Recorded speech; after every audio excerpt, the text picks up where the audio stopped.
Do I call myself an artist? Man, that's such a good question. I have that is an evolving thing. I used to be embarrassed of it. I know there are everybody nobody everybody wants a doctor for a child, or a architect or something, and I don't think anybody says, "Oh, my kid's an artist." And then the next thing is, "Oh, can I buy you a sandwich?" or something like you know. And I have found that the world is, in an increasing way, the image makers are people that are controlling narrative. I was talking to Richard Burke, another artist in town, and we were talking about what makes an artist. And then the second question was, if no one saw your art, would you still make it? People say, well, what is an artist? And I know a lot of people who are what I would consider great draftsmen, people who can draw, or who can look at a thing and draw it and make it. Was that what an artist is? And I would contend that it's not. I would say an artist is someone who's able to see something very clearly and is able to communicate that thing to the masses in a way that other people cannot, in a special way. And in essence, an artist is a seer, someone who can see something. So the delight for me in creating artwork is deciding what the thing is going to be.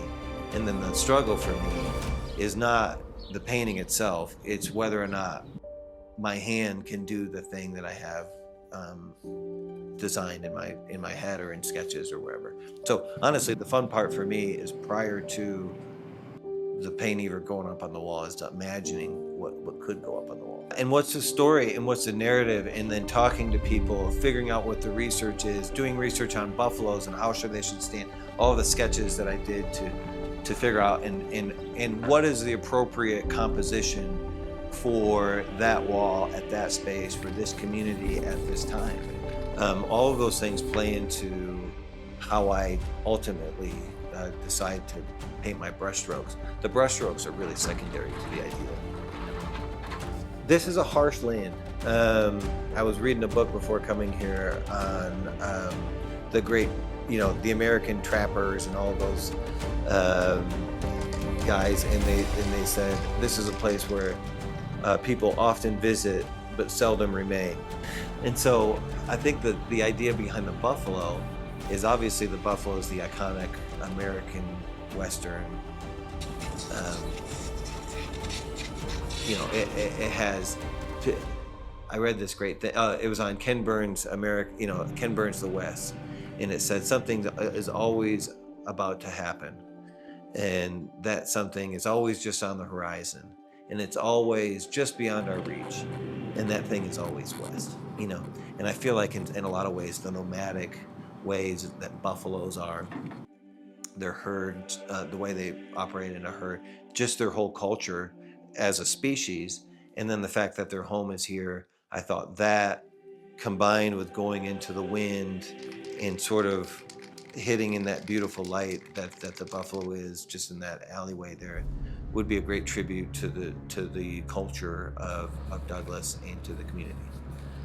And on this particular mural, I did not, I just did it freehand. It was small enough where I could just more or less see what I was doing, and didn't get too lost on the wall, and was able to sketch out what I wanted.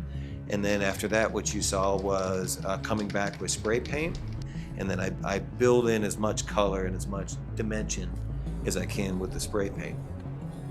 The real art happens when the brush hits the wall, and at that point, what you see is the brushwork that's pretty stereotypical of the work that I create, and that's when you really get the build up of the textures and the kind of the drama that goes into a painting, and everything up until that point is kind of a build up, and then the brushwork is the finished product. I think now that I'm 42 years old and I've been doing commissioned artwork since I was 12, I can now say that I think I'm an artist, and I think like an artist, and by that I mean I think like a seer, like someone who needs to illuminate a way or a thought pattern or a story or something, and how that feeling, that story, that narrative has value to the world and how we think about things. Think about, you can't possibly see things other than with your own lens unless you're an artist. And I think an artist's job is to help illuminate perspective for folks, and I'm proud to do that.